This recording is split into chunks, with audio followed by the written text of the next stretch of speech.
दोस्तों, आज हम जिस कहानी को सुनने जा रहे हैं वो पृथ्वी के सबसे पवित्र और शायद सबसे रहस्यमय स्थानों में से एक के बारे में है। कैलाश पर्वत। ये सिर्फ हिमालय की एक चोटी नहीं है। ये वो जादुई धुरी है जहां भौतिक दुनिया और देवताओं का निवास मिलते हैं।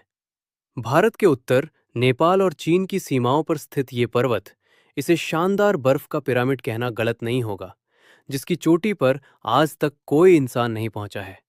जानते हैं क्यों? क्योंकि कैलाश किसी को भी चढ़ने की अनुमति नहीं देता है। रावण का अहंकार और चोटी का अभिशाप। इस पर्वत की पवित्रता के रक्षित होने की कहानी अहंकार से शुरू हुई थी। किंवदंतियों के अनुसार लंका के दशानन राजा रावण ने एक बार कैलाश पर्वत पर अधिकार करने की इच्छा जताई थी। रावण इस पर्वत को उखाड़कर अपने राज्य में ले जाना चाहता था। उसका उद्देश्य महादेव शिव को अपने राज्य में कैद रखना था।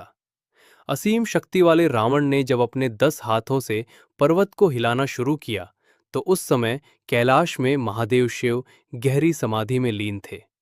कहा जाता है कि शिव ने सिर्फ अपने पैर का अंगूठा पर्वत पर रखा। मामूली स्पर्श से रावण की सारी शक्ति चूर हो गई और वो पर्वत के नीचे दब गया। रावण ने अंततः पश्चाताप किया और स्तोत्र पढ़कर शिव से क्षमा मांगी, जिसके बाद उसे मुक्ति मिली। लेकिन उसी दिन से ये पर्वत एक अदृश्य श्राप से सुरक्षित हो गया। स्थानीय लामा कहते हैं कि कैलाश की चोटी पर चढ़ना असंभव है, क्योंकि ये पर्वत अब और मानव पदचिन्ह सहन नहीं करेगा, और जिसने भी कोशिश की, या तो वो प्राकृतिक आपदा में विफल रहा या फिर एक अजीब अनुभव लेकर लौटा।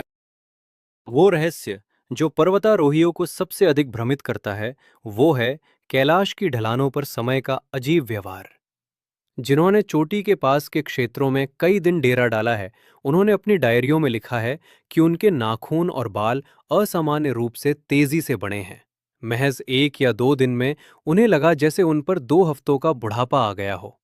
मानो कैलाश के आसपास कोई ऐसा ऊर्जा केंद्र है जो हमारे परिचित समय की गति को बाधित करता है।